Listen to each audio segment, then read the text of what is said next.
I can pray Fajr together with my family.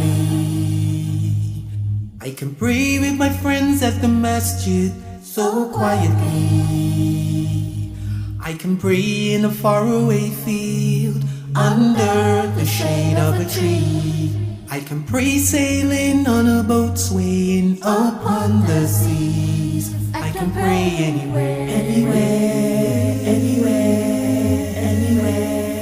I can pray anywhere, anywhere, anywhere, anywhere. I can pray when I make my journey by train. I can pray when I am traveling by aeroplane.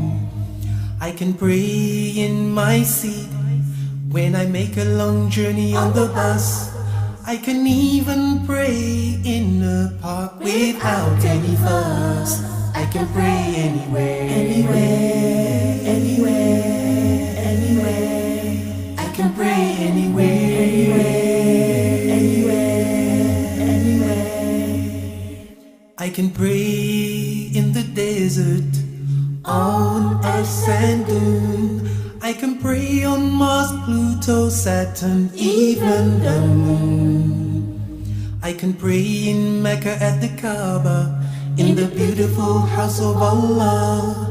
Alhamdulillah, subhanallah. I can pray to Allah. I can pray anywhere, anywhere, anywhere, anywhere. I can pray anywhere, anywhere, anywhere, anywhere. I can pray anywhere, anywhere, anywhere.